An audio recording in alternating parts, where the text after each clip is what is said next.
Welcome to magnet brains. मैं हूं तुम सब लोगों की वैदेही मैम।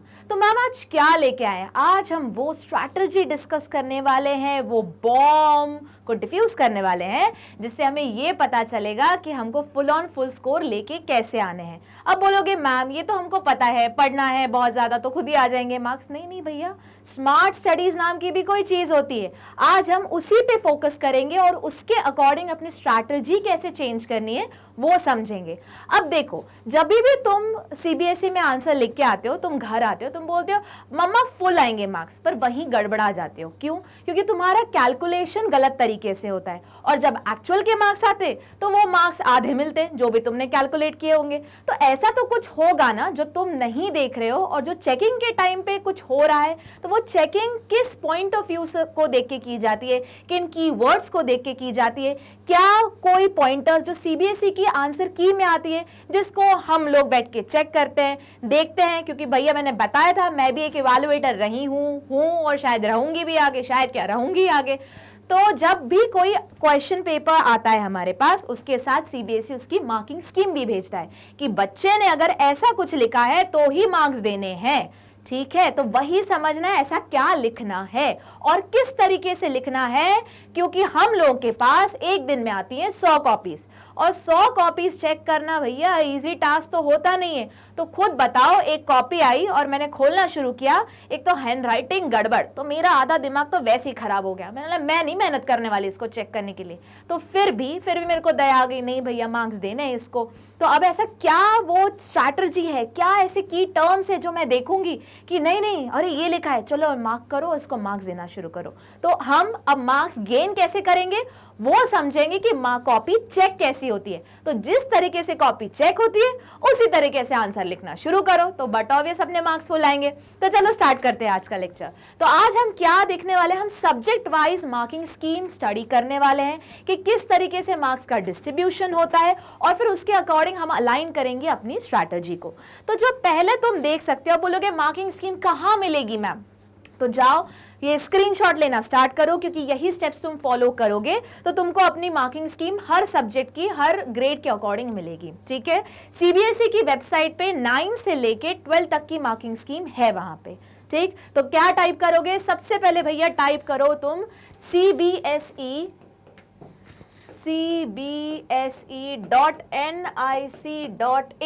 जैसे ही ये एंटर दबाओगे तो तुम्हारे पास बहुत सारे ऑप्शन आएंगे, उसमें से जो फर्स्ट वाला ऑप्शन क्लिक करोगे तो कुछ इस तरीके का तुम्हारी स्क्रीन पे शो होगा। तो इसमें भी आप बोलोगे मैम जाना कहाँ पे है, यहाँ पे तुम लोग गलत कंफ्यूजन में आ जाते हो और गलत जगह क्लिक कर देते हो, फिर कभी तुमको जीवन में वो तुम्हारी मार्किंग स्कीम नहीं मिलने वाली। तो कहाँ जाओगे, तुम जाओगे एकेडमिक वेबसाइट पे। यहीं पे तुम्हारा वो पूरा पैटर्न है जिसको तुम स्टडी करके फुल ऑन फुल स्कोर ला सकते हो। तो एकेडमिक वेबसाइट पे जाओ, स्क्रीनशॉट लेते चलो मेरे साथ। उसके बाद क्या करोगे, जैसे ही एकेडमिक वेबसाइट ओपन होगी कुछ इस तरीके की तुम्हारी स्क्रीन पे शो होगा। वहां पे बहुत सारे टैब्स डले हैं, सब पे नहीं जाना है अपन को, स्पेसिफिकली किस पे जाना है, करिकुलम पे। करिकुलम में भी जब तुम जाओगे तो वहां पे उसके अंडर दो तुमको सब डिविजन्स दिखेंगे। एक है करिकुलम 2021-22, इसमें मत जाना, ये पुराना वाला करिकुलम डला हुआ है जब टर्म 1 टर्म 2 वाला कंसेप्ट नहीं था। ठीक है, इसी तुम्हारे साल के एकेडमिक ईयर के बिगिनिंग का। पर अब हमको पता है सब चीज टर्म 1 और टर्म 2 के अकॉर्डिंग डिवाइड हो चुके हैं, हम टर्म 2 का एग्जाम देने जा रहे हैं। तो हम किस पे क्लिक करेंगे, टर्म वाइज करिकुलम 2021-22, इसको सेलेक्ट किया। अब इसके बाद स्क्रीनशॉट लेते चलो, कहीं भी गुम गए तो फिर वापस ढूंढना मुश्किल हो जाएगा। ठीक है, अब इसके बाद कहां जाओगे, जैसे ही तुमने टर्म वाइज करिकुलम देखोगे तुमको दो बेसिक स्लाइड्स दिखेंगी। एक लिखा रहेगा term wise secondary curriculum 9th और 10th, और उसी के नीचे एक और टैब रहेगा जिसमें लिखा रहेगा term wise curriculum senior secondary, जिसमें तुम्हारा काम का है 11th और 12th।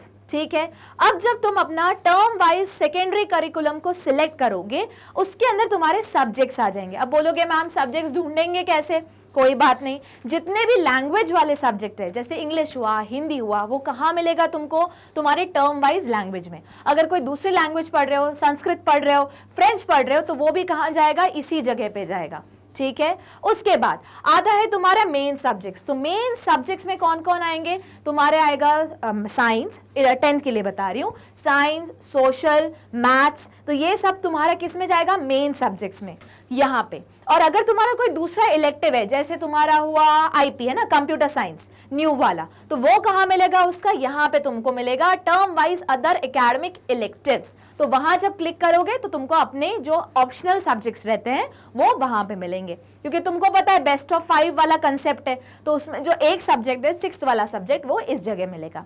अब मैं सपोज करो मेन सब्जेक्ट के पॉइंट ऑफ व्यू से बता रही हूँ, तो तुमने किस टैब को क्लिक किया? टर्म वाइज मेन सब्जेक्ट वाली टैब को क्लिक किया। अब क्या करोगे?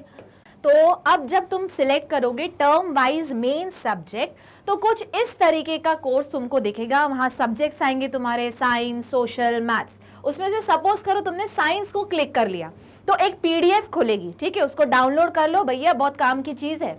डाउनलोड कर लेने के बाद उसके बाद स्क्रॉल करोगे, 10th और 9th का पीडीएफ एक साथ है साइंस का, सिमिलरली 12th और 11th का पीडीएफ एक साथ बना हुआ है। तो ये घबराना मत, बोला मैम इसमें तो 9th का ही दिया हुआ है, अरे स्क्रॉल डाउन करो, थोड़ा नीचे जाओ तो तुम्हारा 10th काम का दिखेगा, ठीक है। अब देखो, अब यहाँ पे हमको ये चीज स्टडी करनी है और हमारी पढ़ाई की स्ट्रैटेजी को करना है चेंज। ध्यान से देखो, मैं इवैल्यूएशन स्कीम बता रही हूँ ग्रेड 10 के साइंस की। तो कुछ इस तरह से पीडीएफ तुम्हारी ओपन होगी। पीडीएफ ओपन होने के बाद यहाँ पे तुम्हें दिखेगा टर्म 1 लिखा हुआ, पर टर्म 1 तो हमारा हो चुका है। अब देखो तुम्हारा टर्म 2 लिखा हुआ, यही है काम की चीज। तो तुम्हारा जो पेपर है टोटल था 100 मार्क्स का, ठीक है। टर्म 1 कितने मार्क्स का था? देखो यहाँ पे टर्म 1 था तुम्हारे 35 मार्क्स का। अब अगर मैं डिस्ट्रीब्यूट करूं, 35 नहीं सॉरी, हर सब्जेक्ट टू सब्जेक्ट अलग करता है। जैसे तुम अगर ग्रेड 12 बायोलॉजी में जाओगे तो टर्म 1 था 35 मार्क का, टर्म 2 रहेगा 35 मार्क का, और जो बच गया बीच का 30 मार्क्स वो भी डिवाइड हो गया था फर्दर 15 और 15 में। पर अगर हम ये बात करें तुम्हारे ग्रेड 10th की साइंस की, तो तुम्हारा टोटल जो थ्योरी वाला पेपर है वो है 80 मार्क्स का, और जो प्रैक्टिकल है वो है 20 मार्क्स का। तो ये वाला जो है, जो यहाँ पे लिखा हुआ है इंटरनल असेसमेंट 1 और टर्म 2, ये तुम्हारे दिया है, इसके मार्क्स चढ़ चुके हैं स्कूल की तरफ से, तो अब इनके बारे में तो सोचने से कोई फायदा नहीं। उसके बाद जो टर्म 1 था जो तुम्हारे 40 मार्क्स का था ग्रेड 10th के लिए, ये भी रिजल्ट आउट हो चुका है। तो अब हमारे हाथ में कितने मार्क्स है? 40 मार्क्स है। अब इस 40 मार्क में ये देखो यहाँ पे ये है काम की चीज, ठीक है। ये वाला दिख रहा है जो बॉक्स, वापस बना देती हूँ, ये वाला जो, ठीक है। तो अब ये 40 मार्क्स देखोगे तो यहाँ कौन कौन सी यूनिट आ रही है? 1, 2, 4 और 5। अब देखो इसमें से सबसे ज्यादा मार्क्स कौन से यूनिट में से आने वाले हैं? Unit 2 world of living chapter 8 और 9। मतलब कुछ समझ में आ रहा है? 40 मार्क का जो पेपर है तुम्हारा, उसमें से 13 मार्क का तो सिर्फ 2 चैप्टर पूरा खींच के लेके जा रहे हैं। उसके बाद है तुम्हारा 12 मार्क का, किस में से? फिजिक्स वाले पोर्शन में से, effect of current chapter 12 and 13। फिर बच गया तुम्हारा केमिस्ट्री वाला पोर्शन, और सबसे कम मार्क्स है नेचुरल रिसोर्सेज पे। तो इससे क्या समझ में आता है? इससे ये समझ में आता है हमारी स्ट्रैटेजी चेंज करनी है। यहां से पढ़ना शुरू नहीं करना है। कहां से करोगे? उन चैप्टर को पढ़ो जिसमें सबसे ज्यादा मार्क्स है, क्योंकि सबसे ज्यादा क्वेश्चन उसी चैप्टर के आने वाले हैं, ठीक है। तो ऐसा तुमको हर सब्जेक्ट का मिल जाएगा। तो इससे तुम्हें ये, अब तुम लोग का एक जनरल डाउट रहता है, मैम इतना सारा कोर्स है, कौन से चैप्टर से शुरू करूं? तो टीचर्स भी बोलती है मोस्ट इंपॉर्टेंट चैप्टर से शुरू करो। तो यहां से तुमको पता चलेगा मोस्ट इंपॉर्टेंट चैप्टर कौन सा है। आई कहानी समझ में? तो देखो यहाँ पे तुम साइंस के लिए जाओ, जो भी तुम्हारे सब्जेक्ट्स है, साइंस हो, सोशल हो, मैथ्स हो, या फिर तुम्हारे ग्रेड 12 की बात करें तो कोई अगर ह्यूमैनिटीज का स्टूडेंट हो, कॉमर्स का स्टूडेंट हो, या फिर तुम्हारे साइंस स्ट्रीम का स्टूडेंट हो, अपने अपने सब्जेक्ट पे जाओ, कोर्स को डाउनलोड करो, पीडीएफ ओपन करो, वहां पे मार्किंग स्कीम दिखेगी। जिस चैप्टर के सबसे ज्यादा मार्क्स दिख रहे हैं तुम पढ़ाई वहीं से शुरू करोगे। क्यों? सबसे ज्यादा एरिया वो कवर करेगा। यहीं पे मेजर स्टूडेंट्स की हो जाती है बड़ी मिस्टेक। क्या करेंगे वो? 10 दिन बचे हैं मैम पढ़ने के लिए, उसमें से 5 दिन यही एक चैप्टर को लगा देंगे, जिसमें से आने कितने मार्क्स का है? 5 ही मार्क्स का वाला है। तो भैया अगर 5 मार्क का तुमको 5 दिन डिवोट ही करने, तो उस चैप्टर को करो ना जिसमें से सबसे ज्यादा मार्क्स आने वाले हैं, तो एक बड़ा एरिया कवर होगा। ठीक है, तो तुम्हारा टिप 1 क्या हुआ, लिख लो चाहो तो। आज सबसे पहले ये वीडियो खत्म होने के बाद अपने अपने चैप्टर का कोर्स करोगे डाउनलोड, स्टेप जो मैंने दिखाई उसको फॉलो करके उसमें से जिस चैप्टर के सबसे ज्यादा मार्क्स है सबसे पहले पढ़ना उसी चैप्टर को स्टार्ट करोगे, क्योंकि सबसे ज्यादा मार्क्स उसी चैप्टर से आने वाले हैं। अब बोलोगे मैम ये तो समझ में आ गया, अब हम क्या करें? तो देखो, सेम मैंने एक एग्जाम्पल ग्रेड 12 का बताया, वापस जो तुम्हारा एग्जाम पैटर्न क्लास वाइज और सब्जेक्ट वाइज अलग अलग है, एक ही पैटर्न सारे सब्जेक्ट पे फॉलो नहीं हो रहा है। इसीलिए जब तुम एग्जाम में जा रहे होगे, तुमने अभी प्री बोर्ड्स दिए होंगे तो तुमने देखा होगा किसी एग्जाम पेपर का मार्क्स 20 मार्क्स का है, कोई एग्जाम पेपर 35 मार्क्स का है, कोई एग्जाम पेपर 40 मार्क्स का है, क्योंकि सब्जेक्ट टू सब्जेक्ट वेरी कर रहा है। इतनी बात आई समझ में? तो देखो यहाँ पे वापस अगर ये मैं 12th का एग्जाम्पल लूं तो 12th में टर्म 1 हो चुका है, रिजल्ट आउट हो चुका है, कुछ नहीं कर सकते। हम क्या कर सकते? टर्म 2 को सुधार सकते, फुल लेके आ सकते, तो हमारा ओवरऑल स्कोर सही हो जाएगा। उसके बाद प्रैक्टिकल का टर्म 1 और प्रैक्टिकल का टर्म 2 ये भी हो चुका है, अपलोड हो चुके हैं मार्क्स, अब उसका भी कुछ नहीं कर सकते, हो गया। अब हमारे हाथ में क्या है? सिर्फ तुम्हारा जो ये टर्म 2 है उतना है तुम्हारे हाथ में, ठीक है? आई कहानी समझे? अब देखोगे तो यहाँ पे बोलोगे मैम यहाँ पे तो टोटल 35 मार्क्स का बन रहा है। हाँ, वापस मैंने बताया grade to grade, subject to subject marks differ कर रहे हैं। अब बताओ, अगर मैंने बोला अच्छा बताओ स्टूडेंट्स अब तुम इसमें स्ट्रैटेजी क्या लगाओगे? तुमने देखा सबसे ज्यादा मार्क्स किस चैप्टर के है? 14 मार्क्स। कौन सा है? बायोलॉजी एंड ह्यूमन वेलफेयर 8 और 9। तो तुम अब किसको पढ़ना सबसे पहले शुरू करोगे? इसी चैप्टर को सबसे पहले पढ़ोगे, क्योंकि 14 मार्क्स में 35 मार्क्स में से 14 मार्क्स तो यही चैप्टर खींच के लेके जा रहा है, ठीक? उसके बाद किसको पढ़ोगे? जो 11 मार्क का है तुम्हारा बायोटेक्नोलॉजी एंड एप्लीकेशन 11-12, उसको पढ़ोगे। सबसे आखिरी में जिसका सबसे कम टाइम है, क्योंकि हमको पता है क्योंकि उसमें से भी कौन से मेजर टॉपिक्स आने वाले, हमको वो पढ़ना है, ठीक है? चलो, तो यहाँ पे तुमको हर सब्जेक्ट का क्लियर हो जाएगा कि मार्किंग स्कीम क्या है। अब मार्किंग स्कीम तुम्हें पता चल गई कि हर चैप्टर में से इतने मार्क्स का आने वाला है, इस चैप्टर में से उतने मार्क्स का आने वाला है। अब क्या करोगे? अब हम लगाएंगे जब तुम्हारा पूरा रिवीजन हो चुका है, वन शॉट लग चुके हैं, मोस्ट इंपॉर्टेंट क्वेश्चन लग चुके हैं, फ्रीक्वेंटली आस्क्ड क्वेश्चन लग चुके हैं, अब शुरू करोगे सैंपल पेपर। सैंपल पेपर अकेला नहीं डाउनलोड करना है, उसकी मार्किंग स्कीम भी डाउनलोड करनी है। उसी से तुमको ये पता चलेगा, अब तुम्हारे ब्रेन में सारी इंफॉर्मेशन तो है बट प्रेजेंट किस तरीके से करना है। बिकॉज अल्टीमेटली मैं जाऊंगी चेक करने, क्या पता तुम लोग का पेपर मैं भी चेक कर रही हूं, तो मैं जाऊंगी चेक करने, नाम तो देखा नहीं है, बस हमारे पास क्या रहेगा? कॉपी। अब हमारे पास क्या आई? वही सीबीएसई की मार्किंग स्कीम। यहां देखेंगे क्या ये पॉइंट लिखा है, लिखा है तो टिक मार्क्स। आई कहानी समझ में? तो अब हम क्या सीखना शुरू करेंगे? हम स्मार्ट वर्क सीखना शुरू करेंगे, आंसर को प्रेजेंट कैसे करते हैं वो सीखेंगे। उसके लिए क्या करोगे? फटाफट स्क्रीनशॉट लो, वापस उसी वाली वेबसाइट पे जाओगे, थोड़ी देर पहले यहां गए थे, है ना? करिकुलम से तुमने टर्म वाइज करिकुलम डाउनलोड किया, उसी के नीचे एक टैब है जिसका नाम लिखा है सैंपल क्वेश्चन पेपर। यहां जाओगे, इसमें देखो इतने साल के सैंपल क्वेश्चन पेपर पढ़े, अपना ईयर से स्टार्ट करो, पिछले ईयर से स्टार्ट करो, इस ईयर में भी सैंपल क्वेश्चन पेपर आए, इस ईयर से स्टार्ट करो, कम से कम 10 सैंपल पेपर पुराने लगा के आओ, ठीक है? अब बोलोगे मैम पैटर्न तो चेंज हो गया, कोई बात नहीं, इस ईयर का और पिछले ईयर का लगाओ, पर क्वेश्चन तुमको अब ये तो इतना तो समझ में आ गया ना कि कौन सा क्वेश्चन तुम्हारे टर्म 2 में आने वाला है, तो वही प्रैक्टिस करो। बट उसके साथ क्या रखोगे? Marking scheme. भैया मार्किंग स्कीम को अवॉइड मत करो, यही तुमको एकदम स्टैंड आउट कराने वाला है एग्जाम में। अब देखो, उसके साथ साथ मार्किंग स्कीम पे जब जाओगे, एक और टैब है वहीं पे क्वेश्चन बैंक करके। जब तुम्हारे सैंपल पेपर पूरे खत्म हो जाए उसके बाद तुम किस पे जाओगे? क्वेश्चन बैंक पे जाओगे। क्वेश्चन बैंक तुम अगर देख सकते हो तो एडिशनल प्रैक्टिस क्वेश्चन 10th और 12th, यहां भी क्लिक करोगे, हर सब्जेक्ट वाइज अलग अलग बैंक दी हुई है।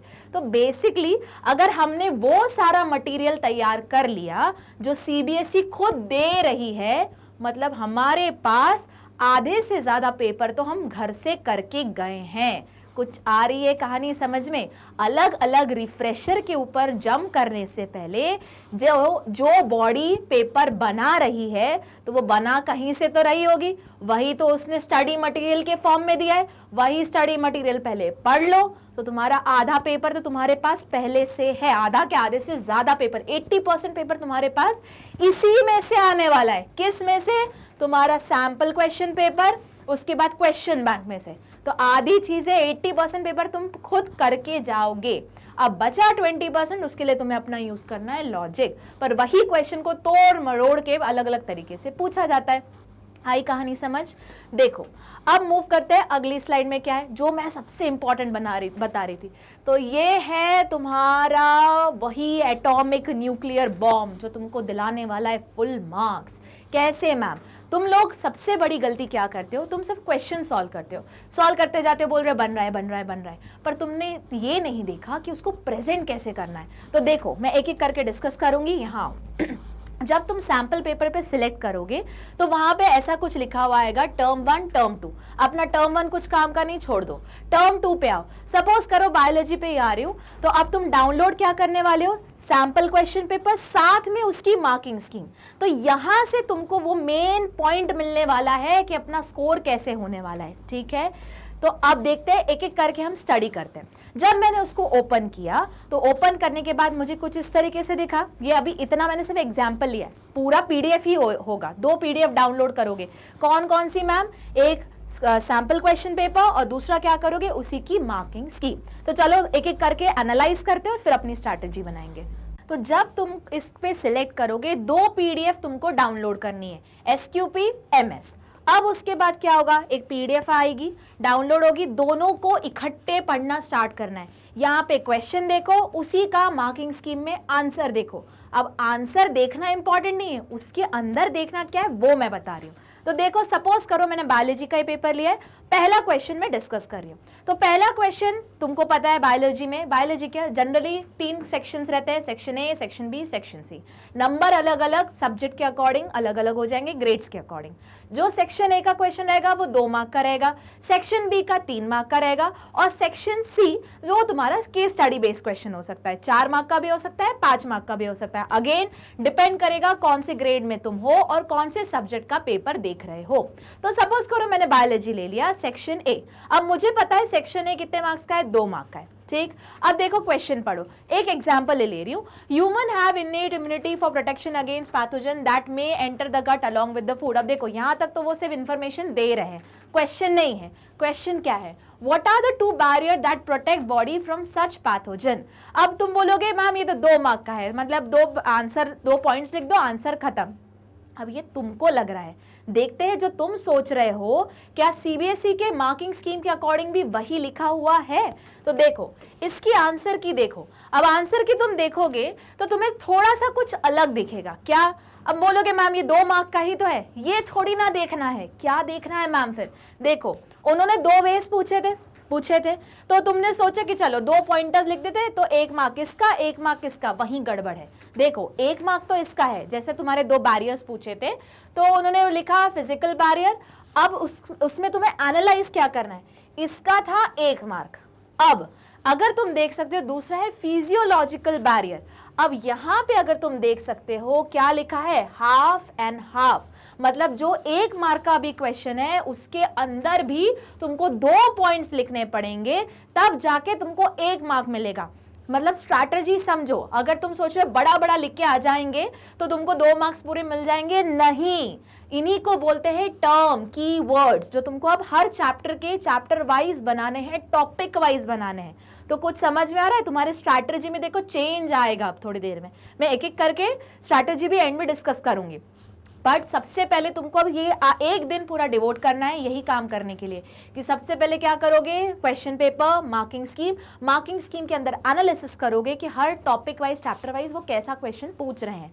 तो उन्होंने पूछे थे 2 पॉइंट्स पूछे थे, देखो नहीं आ रहा यार, यहाँ देखो यहाँ पूछा था व्हाट आर द 2 बैरियर, तो तुम्हारे दिमाग में आया 2 पॉइंट लिख दिया, आंसर खत्म। नहीं, कहानी तो यहाँ से शुरू हुई है। 1 पॉइंट लिखोगे 1 मार्क मिलेगा। 1 पॉइंट में इसके अंदर भी सब पॉइंट्स है। एसिड इन स्टमक ये हुआ 1 पॉइंट जिसका है आधा मार्क्स, और दूसरा है सलाइवा इन माउथ, ये हुआ आधे मार्क का। जब अगर तुम सोच रहे हो कि इतना लिख के आ जाऊं और 1 मार्क मिल जाएगा, नहीं मिलेगा, वही तो प्रॉब्लम है। और यही तुम्हारे कैलकुलेशंस हो जाते हैं गड़बड़। तुम सोच के आते हो हाँ मैंने सिर्फ इतना लिख दिया, फिजिकल बैरियर फिजियोलॉजिकल बैरियर, मिल गए 2 मार्क्स। नहीं बाबा, जो हम लोग जब चेक करने बैठते हैं, जो आंसर की आती है, मार्किंग स्कीम लिखी रहती है, उसमें लिखा रहता है कि अगर फिजिकल बैरियर लिखा है, मतलब ये की वर्ड है, लिखा है तो दो, इसको 1 मार्क। अगर उसमें लिखा है फिजियोलॉजिकल बैरियर और उसके अंदर फिर उन्होंने लिखा है acid in stomach and saliva in mouth, तो फिर मिलेगा बचा हुआ 1 मार्क। अगर सिर्फ फिजियोलॉजिकल बैरियर दिया है तो वो चला जाएगा 0 में। और यहां तुम्हारा देखो, तुमने काउंट किया दिमाग में 2 मार्क आ रहे हैं, पर एक्चुअल में तुम्हारे मार्क कितने आ रहे हैं? 1 मार्क आ रहा है। कुछ आई स्ट्रैटेजी समझ में? तो यहां से तुम आंसर प्रेजेंटिंग पैटर्न, आंसर को याद कैसे करना है, क्या कीवर्ड लिखने इंपॉर्टेंट है, ये समझ में आया। तो क्या करेंगे हम, हर चैप्टर का, हर सब्जेक्ट का हम यही एनालिसिस सबसे पहले करना है। 1 दिन लगेगा पर करो, इसी से तुम्हें बहुत ज्यादा हेल्प मिलेगी। अब और अगर बोल रहे हो मैम इतना टाइम थोड़ी ना है, अभी इतने से टाइम बचा है, तो जब तुम सैंपल पेपर क्वेश्चन सॉल्व करोगे तो क्या करोगे, सबसे पहले जब सैंपल पेपर करोगे उसकी मार्किंग स्कीम भी साइड में ओपन करो और दोनों को एनालाइज। तुम मत देखो मार्किंग स्कीम, मत देखो, तुम क्या करोगे, सैंपल पेपर सॉल्व करो, अपने अकॉर्डिंग आंसर लिखो जो तुम्हारे अकॉर्डिंग सही है, फिर मार्किंग स्कीम में देखो क्या मैच कर रहा है, तुमको वहीं पे बहुत मेजर डिफरेंस दिखने लगेगा। हो सकता है तुमने आंसर वो ऊपर ऊपर एक्सप्लेन किया हो, मार्किंग स्कीम में इन डिटेल कुछ वर्ड्स की वो डिमांड कर रहा हो, उन्हीं को हम कीवर्ड्स बोलते हैं। अगर वो कीवर्ड्स तुमने इतना बड़ा पैरा लिखा है फिर भी उसमें कीवर्ड्स नहीं है, नहीं मार्क्स मिलेंगे। समझो बात को। आधे स्टूडेंट्स को ये लगता है कि अगर 3 मार्क का क्वेश्चन है, चलो 1.5 पेज का पन्ना भर के आते हैं। बाबा ये कोई तुम्हारा ये नहीं देखते हम लोग कि कितने पन्ने भरे, हाँ इसने इतने सारे सप्लीमेंट्री लिए, चलो इसको फुल मार्क्स देते। नहीं, अगर बिना सप्लीमेंट्री लिए भी कोई फुल ऑन फुल स्कोर कर सकता है अगर तुमने सारे वो कीवर्ड्स मेंशन किए हैं जो सीबीएसई की मार्किंग स्कीम में भी वो कीवर्ड्स हैं, तो तुम्हें फुल मार्क्स तभी भी मिल जाएंगे। आई कहानी समझ में? चलो अब बोलोगे मैम ये तो आपने बोल दिया सब्जेक्टिव पेपर के बारे में। नहीं, देखो अब यही सेम पैटर्न कहाँ फॉलो होता है, जो तुम्हारे कैलकुलेशन बेस्ड सब्जेक्ट रहते हैं। जैसे कैसे हुआ, तुम्हारा मैथ्स आ गया, उसमें फिजिक्स वाले कुछ क्वेश्चंस आ गए, फिजिकल केमिस्ट्री आ गई, उसके बाद अकाउंट्स आ गया, ठीक है, उसके बाद और भी जिसमें भी थोड़े बहुत कैलकुलेशन है, कैलकुलेशन बेस्ड सब्जेक्ट्स है, उनके अंदर भी सब मार्किंग स्कीम रहती है। एक एग्जांपल ले रही हूँ, तुम्हें समझ में आएगा कि तुम्हारे मार्क्स कटते कहाँ हैं, मिलते कहाँ हैं, और कभी कभी तुमने सोचा होगा इसमें तो कुछ नहीं मिलेगा, फिर भी मिल जाते हैं। तो वो किस वजह से मिलते हैं, चलो देखते हैं। तो सपोज करो ये मैंने 10th का एक एग्जाम्पल लिया है, ठीक है, ये क्वेश्चन कितने मार्क्स का है पहले ये देखते हैं। ये हुआ 1 2 3 4 5 6 7 8 9 मार्क का ये एक अकेला क्वेश्चन है। अब बोलोगे मैम इतने मार्क्स का तो नहीं आता, चलो अपन इसको मान के चलते कि सपोज करो 5 मार्क का क्वेश्चन होता है, ये जो बड़े आखिरी वाले सेक्शन में जाते हैं, बड़े बड़े मार्क के एक क्वेश्चन जिसमें बहुत लंबा कैलकुलेशन चलता है, ठीक है। तो देखो यही तुमको पहचानना है। तो इतना समझ में आया कि ये एक क्वेश्चन है, सपोज करो 9 मार्क का, ठीक है मैम, आ गया समझ में। अब देखो उन्होंने मार्किंग स्कीम कैसे दी, और यकीन मानो मार्किंग स्कीम में ऐसे ही लिखा रहता है और ऐसे ही तुमको मार्क्स देने मिलते हैं, ठीक है। तो देखो तुमको 1 मार्क किस चीज का मिला है, तुम बता सकते हो? यहाँ पे नहीं समझ में आ रहा, देखो ये 1 मार्क मिला है तुमको, ये 1 मार्क फर्दर डिवाइडेड रहता है फर्दर 2 सेक्शन में। कौन सा मैम? आधा मार्क्स और आधा मार्क्स। ये मैथ्स का बता रही हूँ, कोई भी कैलकुलेशन बेस्ड सब्जेक्ट का बता रही हूँ। तो 1 मार्क तुमको मतलब 1 मार्क में से भी आधा मार्क मिलता है तुमने क्वेश्चन में जो दिया है बस उसको लिखने के लिए, गिवन करके कि क्वेश्चन में भैया ये दिया हुआ है, हमने लिख दिया गिवन कि तुम्हारा रेडियस ऑफ कोन था ये और हाइट थी ये। तो अगर तुमने गिवन लिख दिया तो उसका मिल गया तुमको कितना, आधा मार्क, ठीक है। अब तुमको ये पता चल गया कि पूछ क्या रहे, तो फॉर्मूला कौन सा लगाना है, तो जो बचा हुआ तुमने फॉर्मूला सही लिखो, नहीं तो बोलोगे मैम फॉर्मूला लिख के आया है पर फॉर्मूला ही गलत लिख के आया, तो कहानी पूरी डिस्ट्रॉय हो गई, ठीक है। तो तुमने फॉर्मूला लिखा, उसका मिला तुमको आधा मार्क, ऐसे मिला के हुआ तुम्हारा 1 मार्क, 9 में से 1 मार्क हो गया। अब देखो बचा हुआ 1.5 मार्क कहाँ पे है, 1.5 मार्क होता है। अब इसमें से भी मैं इन डिटेल बताऊंगी, यहाँ पे उन्होंने सिर्फ 1.5 मार्क लिया है, बट जो बोर्ड की आंसर की आती है उसमें लिखा रहता है कि अगर सारी यूनिट्स के साथ सारी चीजें फॉर्मूले में सही तरीके से पुट की गई हुई हैं तो उसको दो आधा मार्क, ठीक है। तो तुमने सारी वैल्यूज, पाई की वैल्यू सही लिखी है, फिर आर की वैल्यू यहाँ सही लिखी है, एच की वैल्यू सही लिखी है, तो वैल्यू सही तरीके से पुट करने का मिलेगा आधा मार्क। फिर तुम कैलकुलेशंस करोगे तो उसका आधा मार्क, मतलब वैल्यू सही तरीके से पुट करोगे उसका क्या हुआ, हाफ मार्क, ठीक। उसके बाद कैलकुलेशंस का हाफ मार्क। चलो तुम्हारे लिए मैं अलग से यहां लिख देती हूं। तो सबसे पहले तुमने गिवन लिखा, उसका मिला तुम्हें हाफ मार्क, फॉर्मूला लिखा, उसका मिला तुमको क्या, हाफ मार्क। फिर जो गिवन है उसको फॉर्मूले में पुट किया, इनकॉर्पोरेट सही तरीके से किया, तो इनकॉर्पोरेशन, ठीक है, वैल्यूज पुट की तो उसका सही मार्क। कैलकुलेशन किया तो उसका आधा मार्क। देखो 9 मार्क में से अभी सिर्फ 2 ही मार्क हुए हैं। उसके बाद जो तुम्हारा आंसर आया उसमें तुमने यूनिट सही लगाया है, उसका आधा मार्क। कुछ आ रही है कहानी समझ में? अब तुम लोग करके आते हो सारा सही, यहां यूनिट लगाना भूल गए, मेन आंसर में यूनिट लगाना भूल गए, कट गया 1 मार्क सीधे सीधे। अब तुमने कैलकुलेट कर लिया, हाँ भैया 5 में से 4 फुल आ जाएंगे, पर जब देखा तो 4 ही मार्क्स मिले। क्यों? क्योंकि ये नहीं लगाया था, वो नहीं लगाया था, फॉर्मूला नहीं लिखा था, डायरेक्ट क्वेश्चन सॉल्व करना शुरू कर दिया था। कहां से मिलेगा फुल मार्क? तो अपनी स्ट्रैटेजी बनाओ, ठीक है। अब देखो, अब सपोज करो उसी क्वेश्चन का कोई सब पार्ट चल रहा होगा जिससे कुछ निकालना होगा, तो देखो हाफ मार्क वापस देख रहे हो किसका दिया है उन्होंने, ये जो तुम प्रिडिक्ट करते हो है ना कि हाँ ये जो पूछ रहे हैं वो बेसिकली इसके बराबर, मतलब गिवन का लॉजिक लगा रहे हो, तो देखो उसका आधा मार्क्स दिख रहा है। ये ऐसे ही आता है बोर्ड में, जो टीचर्स रहती है वो यही देख के चेक करती हैं। अब देखो 1 मार्क किसका मिल रहा है, सारी फॉर्मूलेज में जो वैल्यूज निकाली वो ढंग से पुट की हैं। कुछ कहानी आ रही है समझ में? फिर वापस देखो 2 मार्क्स किसके, वापस उसी तरीके से डिस्ट्रीब्यूट हो गए 2 मार्क्स यहाँ पे। कैसे? सारी चीजें ढंग से इनकॉर्पोरेट की, कैलकुलेट किया और यूनिट लगाई। कहानी आई समझ में? उसके बाद उसका और, अब ये और वाला क्वेश्चन है, तो ये था तुम्हारे कितने मार्क्स का, ये है तुम्हारा सब 1 2 3 4 5 6 6 मार्क का क्वेश्चन यहाँ तक था, ठीक है। यहाँ तक 6 मार्क का क्वेश्चन था, पर 6 मार्क खुद कितने, आधे आधे आधे आधे आधे और आधे में डिवाइडेड है। तो समझो बात को कि जब भी एग्जाम में आएगा, सपोज करो ये आखिरी वाली स्ट्रैटेजी रखो कि अगर तुमने मैथ्स, फिजिक्स या फिजिकल केमिस्ट्री या कोई भी ऐसा जो न्यूमेरिकल बेस्ड क्वेश्चन है तुमको नहीं आ रहा कैलकुलेशन करते, तो छोड़ो मत खाली उसको। क्या करोगे? गिवन लिख के आओ, कुछ नहीं तो आधे मार्क्स मिल जाएंगे। फॉर्मूला लिख के आओ, कुछ नहीं तो और आधे मार्क्स मिल गए, तो 5 मार्क्स में से 1 मार्क तो मिल गया। अगर तुमको लग रहा है कि मैम कैलकुलेशन नहीं हो रहा, टफ लग रहा है, कोई बात नहीं, जो गिवन लिखा उसी को फॉर्मूले में पुट करके आ जाओ, तो उसका आधा मार्क और मिल गया। अब अगर तुम्हारा कैलकुलेशन सपोज करो गड़बड़ हो गया, तो फिर उसका आधा मार्क ही जाएगा। फिर तुम्हारा मेन आंसर आया और उसमें तुमने यूनिट सही लगा दिया, फिर भले समझो बात को कि तुम्हारा कैलकुलेशन गड़बड़ है और मेन आंसर गड़बड़ है, तो इसका आधा मार्क और आधा मार्क एक ही मार्क कटेगा। कहानी आई समझ में? तो अपन को अपनी स्ट्रैटेजी कैसे करनी है, इसका मतलब क्या हुआ मैम, ये जरा इसका स्क्रीनशॉट ले लो। क्यों? क्योंकि जब अब तुम सैंपल पेपर सॉल्व करोगे या प्रैक्टिस करोगे किसी भी न्यूमेरिकल बेस्ड क्वेश्चन की, तो तुमको ये नहीं देखना है तुम क्या करते हो मैथ्स में, फटाफट क्वेश्चन सॉल्व किया, मेन आंसर देखा, पलट के आंसर देखा, हाँ ये आंसर है, ये आंसर है, सब सही है। नहीं, अब हमें पैटर्न चेंज करना है। जब पूरा करो, देखो तुमने क्या हर एक स्टेप लिखी है इसमें से, अगर हर एक स्टेप लिखी है तभी तुमको 5 आउट ऑफ 5 मिलेगा। अगर सिर्फ फाइनल आंसर तुम्हारा सही है, बीच के कुछ स्टेप्स गायब है, तो नहीं मिलेगी मार्क्स, ठीक है।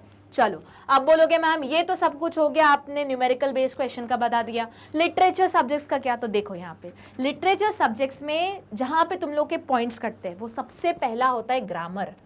अगर तुमने सब कुछ सही लिखा है, ग्रामर का उल्टा पुल्टा करके रखा है, तो वो काट देते हैं मार्क्स, क्योंकि वहाँ लिखा रहता है आंसर की में ग्रामर शुड बी प्रॉपर।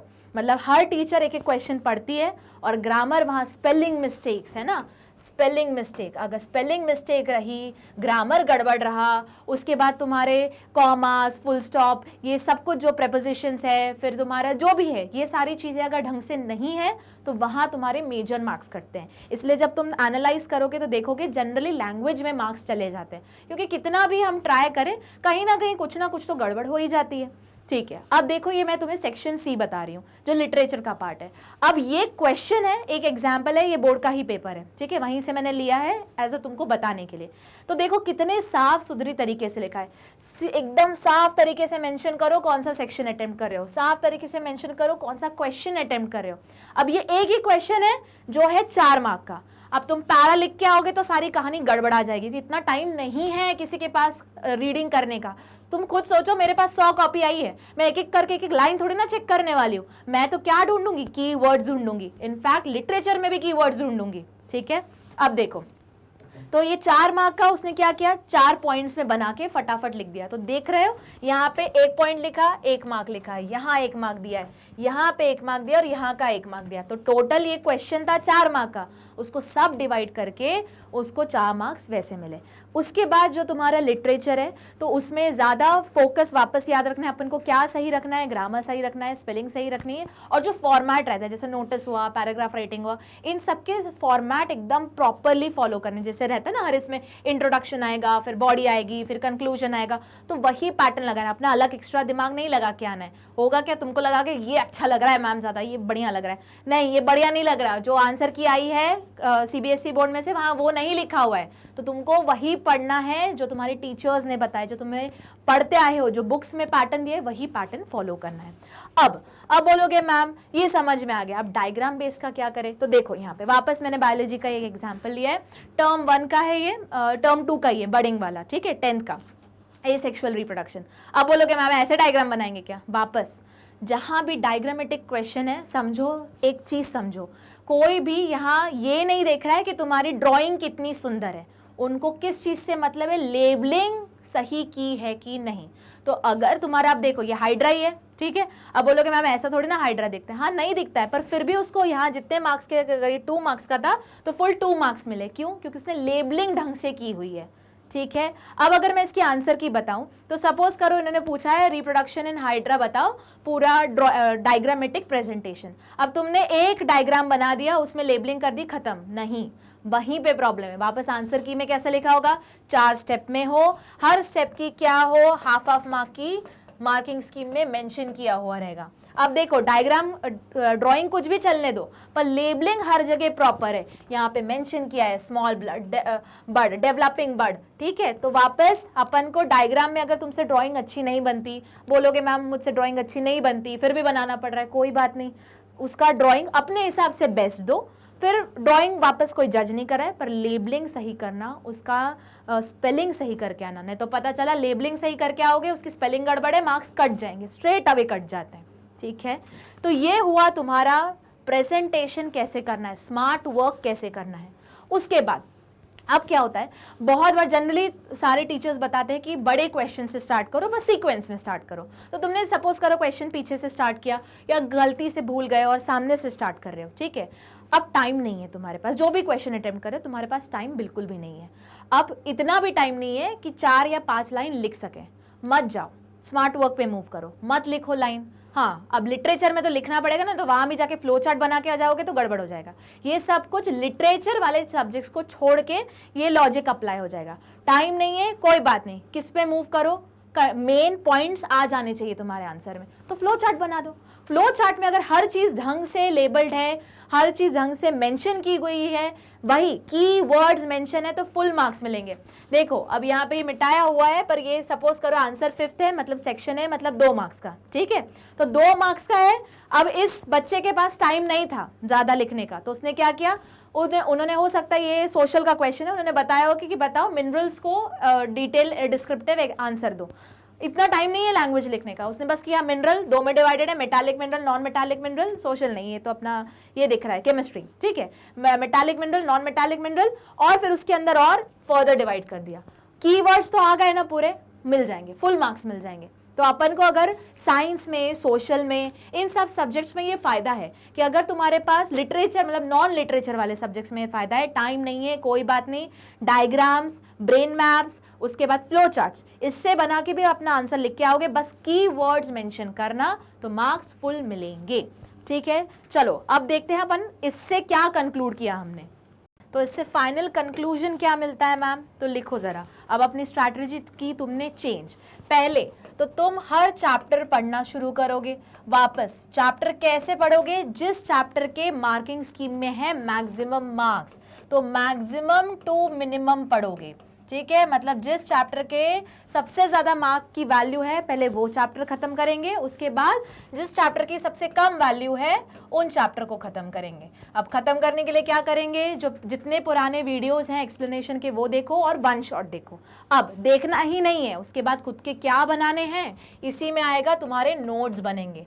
अब देखो नोट्स का भी पैटर्न चेंज करो, कहानी नहीं लिखनी है नोट्स में, क्या लिखोगे, जो भी तुमने टॉपिक लिया है सबसे पहले तो सब कुछ लिखोगे तुम पॉइंटर वाइज, ठीक है, पॉइंटर वाइज लिखो। उसके बाद हर एक टॉपिक के कुछ कीवर्ड्स आएंगे, वो भी तुमको लिखने हैं। मतलब at the end of the day अगर तुम्हारा बुक में चैप्टर है, सपोज करो 15 पन्नों का, एक पन्ने में वो चैप्टर तुम्हारे नोट्स के अकॉर्डिंग खत्म हो जाने चाहिए, ठीक है। उसमें क्या करोगे, तुम मेन टॉपिक लिखोगे और उसके सिर्फ कीवर्ड्स लिखते चलोगे। लैंग्वेज की बारी तो वो तुम एग्जाम में या जब तुम प्रैक्टिस करोगे तो लैंग्वेज ग्रामर अपन खुद जोड़ लेंगे, पर कीवर्ड जरूर लिखने, क्योंकि वापस अगर टाइम नहीं रहा तो हम कीवर्ड से भी अपना आंसर बना के आ सकते हैं, ठीक है। इनफैक्ट ट्राई करो कि जो भी तुम्हारे नोट्स रहेंगे वो भी फ्लो चार्ट में चलते रहें। सबसे बढ़िया तरीका रहता है फ्लो चार्ट या फिर माइंड मैप्स, ठीक है। तो अब तुमने पढ़ना, अगर बहुत कम दिन बचे हैं तो सबसे पहले क्या करेंगे, हम मैक्सिमम चैप्टर जिसके सबसे ज्यादा मार्क्स है वो पढ़ेंगे, टॉपिक वाइज नोट्स बनाएंगे, उसमें भी पॉइंटर्स करेंगे, कहानी नहीं लिखनी है, उसमें भी मेन पॉइंटर में भी क्या होगा, कीवर्ड्स होंगे बस, ठीक है। और या फिर फ्लो चार्ट या माइंड मैप के फॉर्म में होंगे।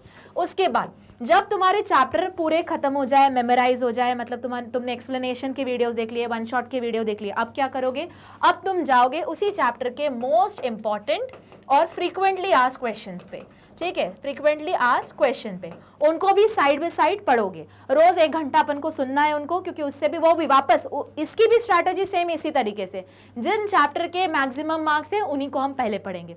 बहुत बार क्या होगा, कुछ जो थोड़े बहुत पॉइंटर्स यहाँ वहाँ मिस हो गए हैं वो तुम्हारे मोस्ट इंपॉर्टेंट और FAQs में कवर हो जाएंगे, ठीक है। अब यहाँ से शुरू होता है तुम्हारा मेन स्कोरिंग का पॉइंट। यहाँ तक तुम सब कुछ ओरली या मेमोराइज करके ये सब कुछ कर रहे हो। अब जो थर्ड पॉइंट है वहां पे तुमको लिटरली 3 घंटे का सेट लगाना है। सेट किसका लगाओगे, सबसे पहले लगाओ सैंपल पेपर के सेट। रोज या हर ऑल्टरनेट डे ट्राई करो, 3-3 घंटे का टाइमर लगाओ, पन्ने निकालो और वैसे ही सिर्फ क्वेश्चन पेपर लिखो और प्रेजेंटेशन स्टार्ट करो। तो तुम क्या करोगे, हर ऑल्टरनेट डे, सपोज करो मंडे ट्यूसडे और मंडे वेडनेसडे और फ्राइडे तुमने क्या किया, पेपर सॉल्व किया, और जिसकी वजह से तुम्हारे मार्क्स बढ़ने वाले हैं, तो ट्यूसडे थर्सडे एंड सैटरडे उसी पेपर का करोगे तुम एनालिसिस। क्योंकि क्या करते हो, बड़ी सबसे बड़ी गलती, बस पेपर पे पेपर सॉल्व करते जाते हो, एनालिसिस नहीं करते। अरे पता तो करो तुम्हारे ड्रॉबैक्स कहाँ हैं, उसके ऊपर काम कैसे करना है। तो अब तुम थर्ड क्या करोगे, हर ऑल्टरनेट डे 3-3 घंटे का सेट लगाओगे, या जो भी तुम्हारे पेपर का ड्यूरेशन है, वापस हर सब्जेक्ट टू सब्जेक्ट ड्यूरेशन अलग रहेगा, तो उतने जितना एग्जाम का ड्यूरेशन है ना उतने ही घंटे का सेट लगेगा, ठीक है। उसके लिए बेस्ट तरीका क्या है, सैंपल पेपर्स लोगे, ठीक है। जैसे मंडे वेडनेसडे फ्राइडे तुमने पेपर सॉल्व किया और हर alternate day Tuesday Thursday and Saturday उसका एनालिसिस किया। अब एनालिसिस के लिए कहाँ से एनालिसिस करोगे, बुक नहीं खोलोगे, बुक बाद में खोलेगी, पहले उसी सैंपल पेपर के क्या बोला था मैंने डाउनलोड करने के लिए, मार्किंग स्कीम। तो मार्किंग स्कीम डाउनलोड करके देखो क्या तुमने आंसर लिखा है और जो मार्किंग स्कीम के अकॉर्डिंग आंसर है वो सेम है, और नहीं है तो काटो। खुद का एनालिसिस मतलब खुद को मार्क्स देने, काटो, लिखो वहां 0। अगर तुमने सपोज करो वो कहीं अगर जैसे साइंस में तो वही वर्ड चाहिए होता है, हाँ सोशल में अगर उस वर्ड की जगह पे तुमने उसका एक्सप्लेनेशन लिखा और उस एक्सप्लेनेशन का मीनिंग वही आ रहा है, तो फिर वापस फिर भी उस केस में फुल मार्क्स नहीं मिलेंगे, उसका आधा मार्क मिलेगा, ठीक है। तो क्या करोगे, एनालिसिस करोगे, और फिर हर वीक टू वीक, अभी तो फिर भी थोड़ा सा टाइम है, वैसे इतना टाइम नहीं है, थोड़े से टाइम में क्या करोगे, रिवाइज करोगे। मतलब रिवाइज ही तुम्हारी मेन की है। जब ये हो जाए, ये हो जाए, ये हो जाए, फिर तुम सिर्फ इस पे आओगे। और रिवाइज कैसे करोगे, वही सेम पैटर्न, ये पढ़ा, ये किया, इसका रिवाइज किया, जो जो छूट गया था नहीं याद हो रहा है वो याद किया, इसमें से देखा तुम्हारी गलतियां कहाँ थी, एक बार उसको रिवाइज किया, और फिर जो तुम्हारा मेन है क्या है, PYQ, प्रीवियस ईयर क्वेश्चन। जब तुम्हारे सारे सैंपल पेपर हो जाए, क्योंकि सैंपल पेपर को मदद करने के लिए, एनालाइज करने के लिए तुम्हारे पास मार्किंग स्कीम है। सिमिलरली PYQ में आंसर मिलेगा पर मार्किंग स्कीम नहीं है वहां पे, है ना, पर तुमको मार्किंग स्कीम से ये पता चल जाएगा कि तुम्हारे मार्क्स कैसे कितने आ रहे हैं, ठीक है। और आखिरी में तुम क्या स्टार्ट करोगे, PYQ। इतनी आई समझ में? तो ये है तुम्हारी पूरी स्ट्रैटेजी। चाहो तो पिक्चर ले लो, इसी तरीके से अब तुमको आगे बढ़ना है। और अगर ये तुमने मार्किंग स्कीम को ध्यान रखते हुए, हर एक मार्क कितने फर्दर मार्क में डिवाइडेड है, ये ध्यान रखते हुए अगर तुमने पढ़ाई शुरू की, स्टार्टिंग से ही वहीं से शुरू की, तो फिर भैया तुमको कोई रोक नहीं सकता है, ठीक है। और यहीं पे हमारा लेक्चर होता है खत्म। तो चलो, तो इससे क्या पता चला, हम पढ़ेंगे उसी स्टाइल में जिस स्टाइल से क्वेश्चन पेपर होते हैं चेक, मतलब तुम्हारे आंसर कॉपी जिस तरीके से चेक होगी, जिस तरीके से मार्क मिलेंगे, हम पढ़ाई पैटर्न ही वही कर लेते हैं। तो बस फिर तुमको क्या है, कोई रोक ही नहीं सकता बॉस, फिर तो तुम्हारे फुल ऑन फुल आना फिक्स है। तो की क्या है, तुम्हारा वो स्ट्रैटेजी फॉलो करो और फिर revise revise revise revise revise. तो बस बने रहना है हमारे साथ इसी चैनल के साथ जिसका नाम क्या है, मैग्नेट ब्रेन्स। और लाइक शेयर सब्सक्राइब करना नहीं भूलना है, और सारे अच्छे से जितने भी लेक्चर्स हैं ध्यान से सुनने हैं, पढ़ने हैं, ताकि हम क्या कर सके, फुल ऑन फुल स्कोर कर सके। तब तक टाटा।